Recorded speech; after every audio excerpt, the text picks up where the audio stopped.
అందరూ అభిమానించే డీజే న్యూస్కి స్వాగతం. మరిన్ని వార్తా విశేషాల కోసం డీజే న్యూస్ లైక్ చేయండి, షేర్ చేయండి, సబ్స్క్రైబ్ చేయండి.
महागणाधिपतये नमः मुखे शुद्धि महागणाधिपतये नमः शुद्धोदक स्नानं समर्पयामि स्नानानन्तरो नमो गणपतये नमः प्रमथपतये नमस्ते स्वलम्बोदराय एकदन्ताय विघ्नविनाशने जपसुताय श्रीवरदमूर्तये नमो निवासाय कामितार्थप्रदायिने कैवल्यानन्दरूपात्मकः सर्वं श्रीमहागणाधिपतिः प्रीयताम्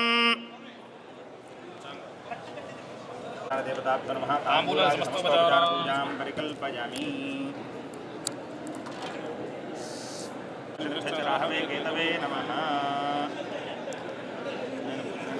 नीराजनं दर्शयामि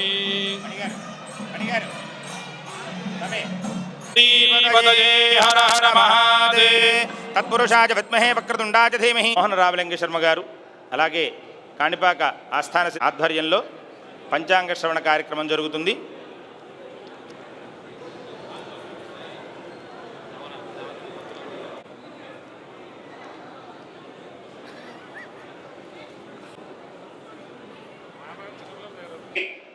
శ్రీ మోహన్ రామలింగం గారు ఈ యొక్క కార్యక్రమాన్ని ప్రారంభిస్తారు.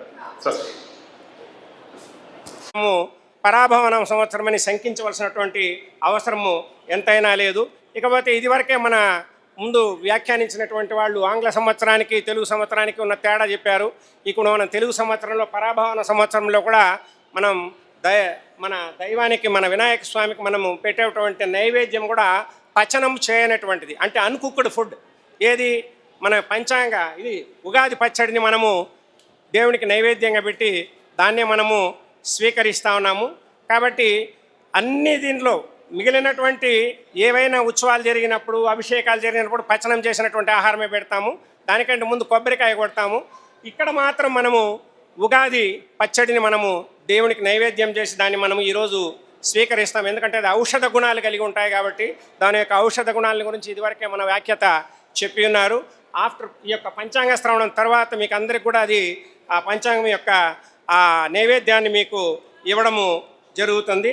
అన్న వేళటికి బయటికి తీసుకెళ్ళలేదని కానీ, పండక్కి కొత్త చీర కొనలేదని కానీ, ఇంకొక ఆభరణం ఏదో అనుకున్న రీతిలో సంపాదించలేకపోయినందుకు కానీ, ఇంట్లో ఇల్లాలి దగ్గర నిలదీయబడని మొగాడు ఎవడున్నాడు ప్రపంచంలో? పార్వతీదేవి అంతటి వ్యక్తి దగ్గర పరమశివుడికే తప్పలేదు. పరమశివుడు తలపైన గంగ పెట్టుకుని ఉంటే ఒకానొక సందర్భంలో ఆ సన్నివేశం ఒక మహర్షి దృష్టి, ఈ గ్రహాలకి కొంత అధికారం ఉంటుంది. మీరు పలానా ఏదో 500 రూపాయల టికెట్ తీసుకుంటే ఆ ద్వారం దగ్గర మన పిల్ల పాపలతో ఉన్నప్పుడు రోడ్డు మీద నుంచో పెట్టాడు అనుకోండి, ఆ దుఃఖం చాలు, మనం మర్చిపోలేం. కాణిపాక వినాయక దర్శనం అనుకుంటేనే మనకి బాబోయ్ అని అనిపిస్తుంది. కనుక మనకి ఆ పైవాడు ప్రసన్నంగా ఉండాలి. ఈ కింది వారు ఒక్కొక్క అంశం ఒక్కొక్క అద్భుతమైన అంశాన్ని, విశేషాన్ని, రహస్యాన్ని చెప్తుంది. మూషక వాహనుడు స్వామి మనకందరికీ తెలుసు. దానికి వేరే వేరే పేర్లు పెట్టచ్చు కదా, లేకపోతే ఇంకొక నక్క మీదో ఇంకొక పెళ్లి మీదో ఇంకొక దాని మీదో ఆ స్వామి ఊరేగించవచ్చు కదా. మూషకాన్నే ఎందుకు ఎంచుకున్నాడు అంటే ఆ మూషకం అనేది మన మనస్సు అట. ఏమిటి దీనికి దానికి ఒకానొక పోలిక ఎగ్జాంపుల్ అంటే, మూషకం ఏం చేస్తుంది? అందరూ పడుకున్నప్పుడు ఎవరికీ తెలియనప్పుడు చీకట్లో ఆ కలుగులోనూ అక్కడ నక్కి నక్కి ఉండి మనం ఎంతో భద్రంగా దాచుకున్న వాటిని అన్నింటినీ అపహరించుకుపోతుంది. కనుక తెలియకుండా దొంగతనంగా తీసుకెళ్ళిపోయే ఒకానొక స్వభావం, అంటే మన కంట్రోల్ ఉండదు. మనం ఎంత పెద్ద యజమాని మహారాజు అయినా ఆయన ఇంట్లో ఎలకలు పడకూడదని లేదు కదా. అలాగే మనకుండే సామ్రాజ్యానికి మనలో కూడా ఒకానొక చిన్న దొంగ మూషకం ఉంది. అదేమిటంటే మన మనస్సు, మన ఆలోచన. అది కూడని చోటుకి, చేయకూడని దానికి పోతూ ఉంటుంది. కనుక దాన్ని స్వామి వాహనంగా చేసుకున్నాడు అంటే తొక్కిపెట్టి అని తాత్పర్యం. అంటే మన మనస్సును భక్తితో స్వామికి సమర్పిస్తే అది అటు ఇటు పోకుండా నియంత్రించి దాన్ని అధిరోహించి స్వామి మనల్ని రక్షిస్తూ ఉంటాడు అని అందులో సారాంశం. కనుక వినాయక అంటే గొప్ప నాయకుడు అనుకున్నాం కదా, ఇంకొక తాత్పర్యం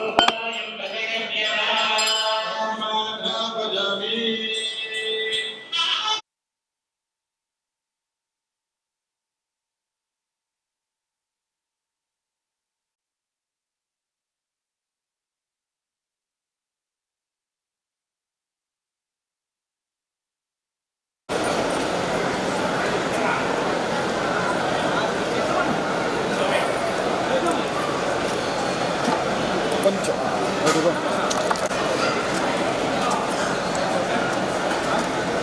అఖండ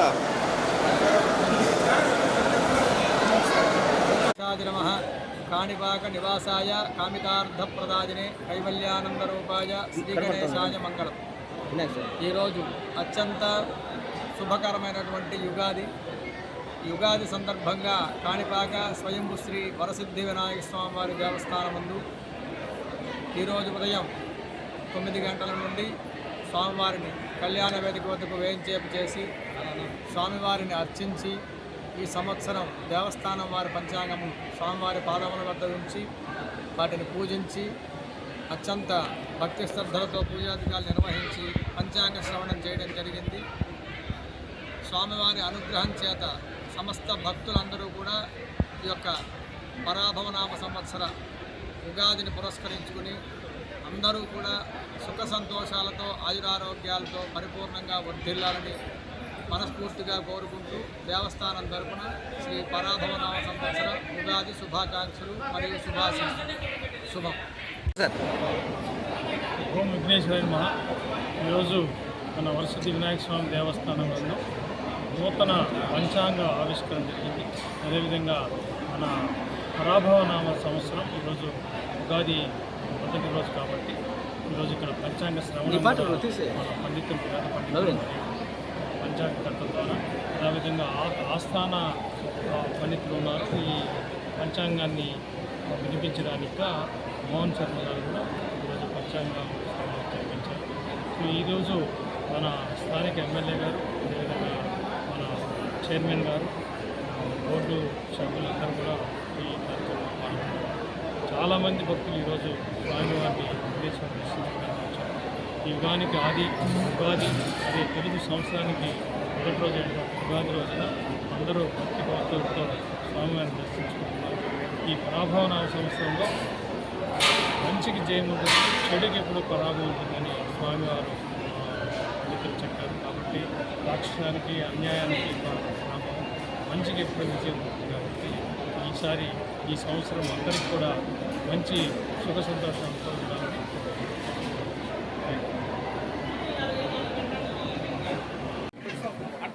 స్వస్తి శ్రీ పరాభవనామ సంవత్సర ఉగాది పర్వదినాన్ని పురస్కరించుకొని కాణిపాక శ్రీ వరసిద్ధి వినాయక స్వామి వారి ఆలయంలో ఈరోజు ఉగాది పంచాంగ శ్రవణం శాస్త్రబద్ధంగా నిర్వహించడం జరిగింది. ప్రతి సంవత్సరం ఉగాది పర్వదినాన ఆలయంలో పంచాంగాన్ని ఆవిష్కరించడం, పంచాంగాన్ని పఠనం చేయడం ఒక సత్సాంప్రదాయంగా కొనసాగుతోంది. అందులో భాగంగానే ఈరోజు దేవస్థానం ముందు ఇచ్చినటువంటి పంచాంగాన్ని ఆవిష్కరించి పంచాంగ పఠనం చేయడం జరిగింది. దేశం సుభిక్షంగా ఉండాలని, రాష్ట్రం సుభిక్షంగా ఉండాలని ముఖ్యమంత్రి నారా చంద్రబాబు నాయుడు గారి నేతృత్వంలోని కూటమి ప్రభుత్వం ప్రజల పాలన చూసుకునే శక్తిని భగవంతుడు ప్రసాదించాలని ఈ పర్వదినాన పూజించడం జరిగింది. నారా చంద్రబాబు నాయుడు గారు ప్రజల మనిషిగా, ప్రజల శ్రేయస్సు కోరే ఉత్కృష్టమైనటువంటి రాజకీయవేత్తగా దేశంలో గుర్తింపు పొందినటువంటి ఆయన మరింత కాలం ప్రభుత్వాన్ని నడపాలన్న లోకేష్ బాబు గారికి, పవన్ కళ్యాణ్ గారికి, మోదీ గారికి ప్రజారంజక పాలనను అందించే శక్తిని, యుక్తిని ప్రసాదించమని ఆ వరసిద్ధి వినాయకుడిని ప్రార్థించడం జరిగింది. సర్వే జనా సుఖినో భవంతు. ఆ నియోజకవర్గంలో ఉన్నటువంటి నూతలపట్టు నియోజకవర్గ ప్రజానీకానికి, తెలుగుదేశం పార్టీ, జనసేన, బీజేపీ కుటుంబ సభ్యులకి అందరికీ కూడా ఉగాది శుభాకాంక్షలు తెలియజేస్తూ ఉన్నాం. ఓం మహాగణాధిపతి.